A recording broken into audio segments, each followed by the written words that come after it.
நாடாளுமன்ற தேர்தலை சந்திக்க வேண்டும் என்றால் கட்சி மிகவும் பலமாக இருக்க வேண்டும் என்று அதிமுக தரப்பில் கட்சியை பலப்படுத்தும் பணிகள் தொடங்கிவிட்டன.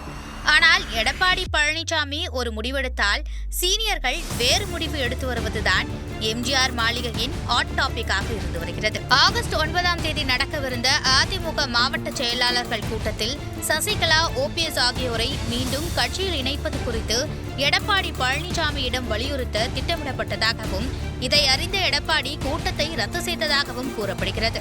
இதனைத் தொடர்ந்து மாசேக்களின் வாயை அடைக்க செயற்குழு கூட்டத்தில் சசிகலா மற்றும் ஓபிஎஸ்ஐ இணைப்பது என்பது முடியவே முடியாது என்ற தீர்மானத்தை கொண்டுவர எடப்பாடி பழனிசாமி திட்டமிட்டிருந்ததாக எம்ஜிஆர் மாளிகை வட்டாரங்கள் தெரிவித்தன. அதோடு தனக்கு சாதகமாக 12 தீர்மானங்களை தீட்டி செயற்குழுவிடம் எடப்பாடி கொடுத்ததாகவும் கூறப்படுகிறது. எடப்பாடி பழனிசாமியின் திட்டத்தை அறிந்து கொண்ட வட மற்றும் டெல்டா மாவட்ட மாஜிக்கள் கடும் எதிர்ப்பு தெரிவித்திருந்ததாகவும், தங்களை மீறி தீர்மானத்தை கொண்டு வந்தால் தீர்மானத்திற்கு எதிர்ப்பு தெரிவித்து நிறைவேற்ற விடாமல் செய்து விடுவதாகவும் எடப்பாடியை எச்சரித்துள்ளதாக தகவல் வெளியாகியது. எப்படி 2020 ஜூன் 22ஆம் தேதி நடந்த பொதுக்குழுவில் தீர்மானங்கள் செல்லாது என்று அறிவித்தோமோ, அதேபோன்று செயற்குழுவிலும் தீர்மானத்தை ரத்து செய்வதற்கான வேலைகளை பார்ப்போம் என்று எடப்பாடியிடம் அழுத்தம் திருத்தமாக மாஜிக்கள் கூறிவிட்டார்களாம்.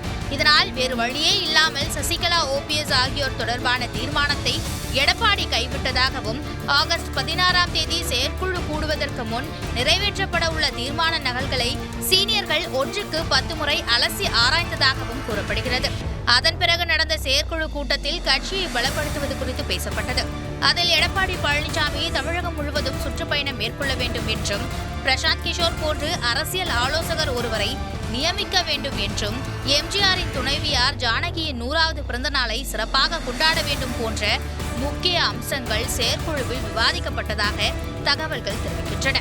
நீதிமன்றத்தின் தீர்ப்புப்படி கட்சி தன் கட்டுக்குள் வந்துவிட்டதாக எடப்பாடி பழனிசாமி நினைத்துக் கொண்டிருக்க, கட்சியில் செயற்குழுவை மீறி ஒன்றுமில்லை என்பதை செயற்குழு உறுப்பினர்கள் நிரூபித்துள்ளதாக கூறப்படுகிறது. எனவே எதிர்காலத்தில் கட்சி எடப்பாடி கட்டுப்பாட்டில் இருக்குமா என்ற கேள்வி எழுந்துள்ளது என்கின்றனர் அரசியல் விமர்சகர்கள். இப்படியான ஒரு சூழலில் கட்சி அதிகாரத்தை கைப்பற்ற செயற்குழு சொல்வதை கேட்பாரா? அப்படி செயற்குழு சொல்வதை எடப்பாடி கேட்டால் கட்சியில் சசிகலா மற்றும் ஓபிஎஸ் இணைவார்களா? பொறுத்திருந்து பார்ப்போம்.